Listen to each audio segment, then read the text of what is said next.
بسم الله الرحمن الرحيم نحمده ونصلي على رسوله الكريم أما بعد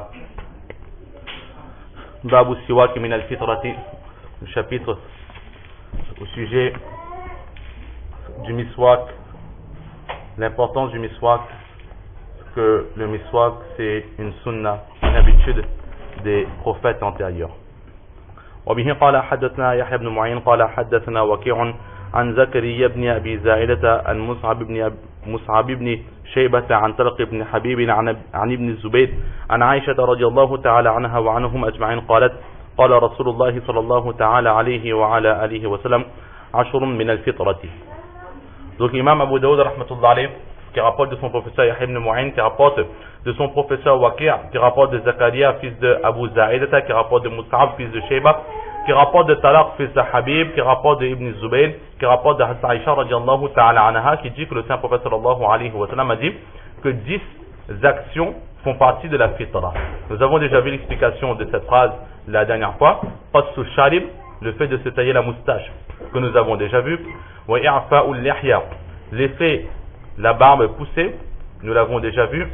Wa siwak, faire le miswak, nous l'avons déjà vu dans les hadiths précédents. Wal istinshaqu bil ma'i, la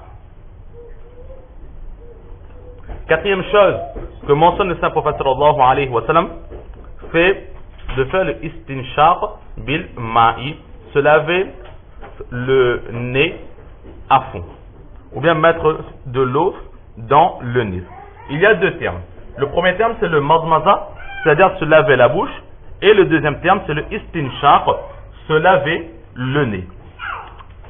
Alors au sujet du madmaza et du istinshaq, nous avons le fait de se laver la bouche et le nez.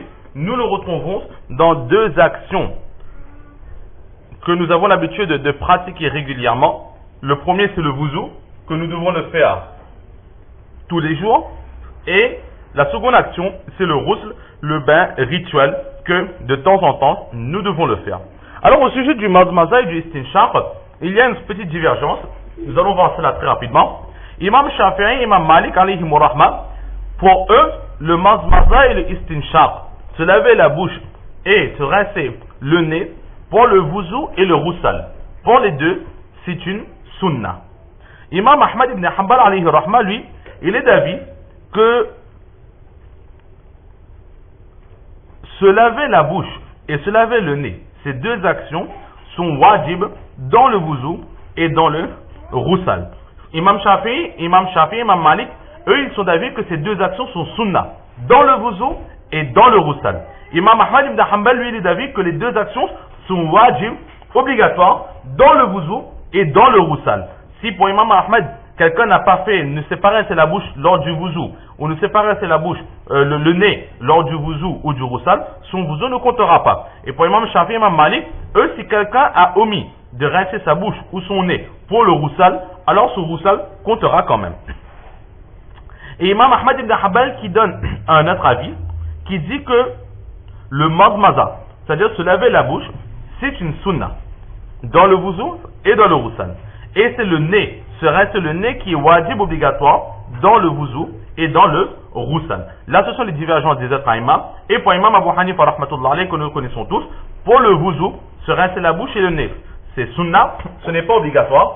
Et dans le ghusl, ces deux actions sont obligatoires, la bouche et le nez. Dans le ghusl, si quelqu'un n'a pas rincé sa bouche et son nez à fond, alors ce ghusl ne comptera pas, ses prières ne compteront pas tant qu'il n'aura pas rincé sa bouche et son nez.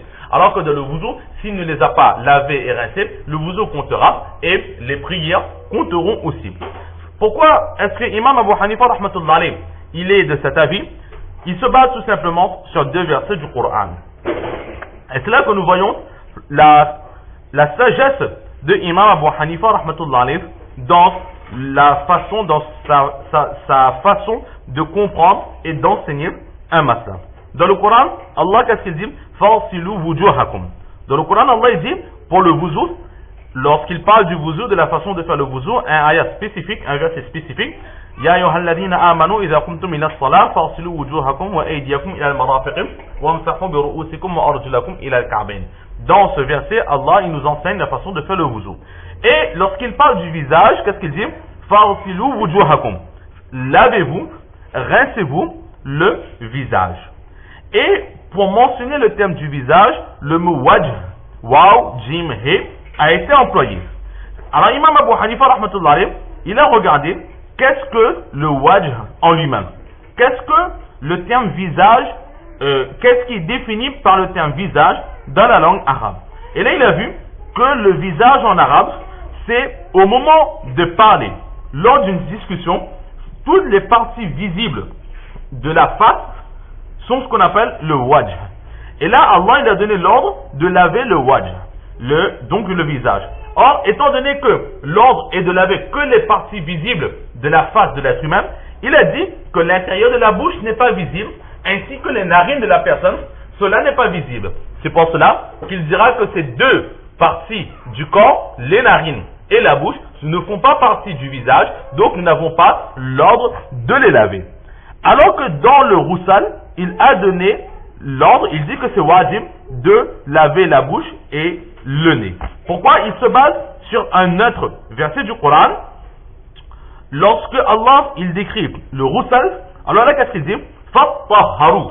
Fattaharu, ça veut dire purifiez-vous, mais purifiez-vous en profondeur. Purifiez-vous entièrement, totalement. Dans ce terme de fattaharu, il y a beaucoup d'emphase qui a été mis par Allah subhanahu wa ta'ala. Par rapport à cela, Imam Abu Hanifa rahmatullah alayhi dit que, étant donné que pour le roussal, Allah il a mis de l'emphase dans la purification, alors nous aussi lorsque nous allons nous purifier, nous mettrons de l'emphase, nous nous laverons plus que d'habitude, plus qu'à l'accoutumée, lors du wuzu.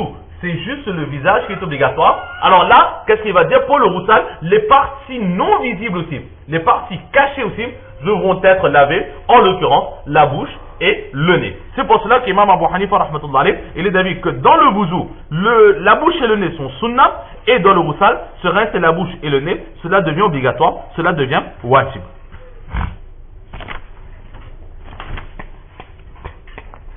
Donc voilà au sujet du istinshaq. Ensuite, l'enseignement qui suit, laissé par le prophète sallallahu alayhi wa sallam, c'est waqassul azfar. Se tailler, se couper les ongles, cela fait aussi de l'enseignement des prophètes alayhi wa sallam. Alors il faut savoir que se couper les ongles, cela est une sunna, cela fait aussi partie de la pureté. Et il est très important de se couper régulièrement les ongles, de ne pas laisser ses ongles trop grands. Pourquoi? Tout simplement parce que des ongles trop grands peuvent nous blesser nos partenaires, les personnes qui nous fréquentent, mais surtout plus grave que cela, c'est que si nos ongles sont trop grands, alors nos ongles auront tendance à emmagasiner, à amasser en elles beaucoup d'impuretés et beaucoup d'impuretés qui peuvent nuire à notre pureté corporelle au moment de la prière. C'est-à-dire que nous allons faire le wuzu, mais de temps en temps, nous ne prendrons pas la peine de bien nous laver sous les ongles qui sont grands. Or, sous ces ongles, il peut y avoir des impuretés, ce qu'on appelle des najasat, des impuretés qui font obstacle à la pureté demandée lors de la prière. Par exemple, lorsque nous allons aux toilettes, en se lavant très très facilement, il peut y avoir des impuretés qui entrent, qui se cachent sous ces ongles si nous n'avons pas fait attention. C'est pour cela que le prophète sallallahu alayhi wa sallam, il nous a demandé de nous tailler les ongles. Lors du wuzu, la partie obligatoire, ce n'est pas la totalité du dessous des ongles qu'il faut laver, mais là où commence le bout du doigt, là où se termine théoriquement les ongles, là où le bout des doigts commence à s'arrondir, alors c'est à ce niveau-là qu'il est obligatoire de laver lors du wuzu. Or, lorsqu'on a les ongles qui sont grands, alors les ongles ont tendance à cacher cette partie. Parfois, il y a des impuretés, ou parfois, l'eau carrément ne pourra pas atteindre cette partie si nous n'avons pas fait attention. Donc, nous pensons faire le wuzu, mais notre wuzu ne compte pas. C'est pour cela qu'il est très important, pour les hommes comme pour les femmes, de se tailler les ongles. Maintenant, le fait de se tailler les ongles, c'est une sunna. Et dans quel ordre est-ce qu'il faut se tailler les ongles? Alors, très souvent, nous avons tendance à entendre dire qu'il est sunna de se tailler les ongles en commençant par ce doigt, en terminant par ce doigt. Il est sunna de faire ainsi, il est sunna de faire cela. Au sujet des hadiths même, de la pratique du Saint-Prophète sallallahu alayhi wa sallam, les juristes, les fuqaha, Les commentateurs de hadith disent qu'il n'y a aucun récit authentique qui nous enseigne vraiment la façon qu'avait l'habitude du saint prophète sallallahu alayhi wa sallam pour se tailler les ongles. Dans quel ordre est-ce qu'il se taillait les ongles au sujet des hadiths par rapport à des hadiths authentiques dignes de ce nom? Nous n'avons pas de récit qui nous donne cet ordre. Donc dire que telle ou telle façon est sunnah, cela ne sera pas correct. Car nous attribuons au saint prophète sallallahu alayhi wa sallam une pratique qui ne lui appartient pas. Oui, il y a des ordres qui sont enseignés, mais ce sont des ordres qui nous ont été enseignés par les savants, par les juristes, qui eux ont donné différents ordres pour se tailler les ongles, mais ce sera une erreur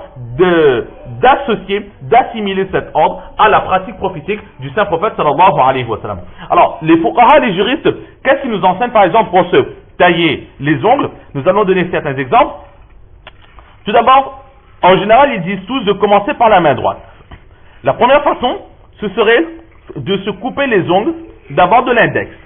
On commence par l'index de la main droite, ensuite le majeur, l'annulaire, et on termine par l'auriculaire. Et à la fin, on coupe le pouce de la main droite. Donc on commence par l'index, on fait jusqu'au petit doigt, et on termine par le pouce droit. Et ensuite, on se taille les ongles de la main gauche, mais de cette façon, pour la main gauche, on commencera par le petit doigt, l'auriculaire, ensuite on remontera l'annulaire, le majeur, l'index, et on terminera par le pouce.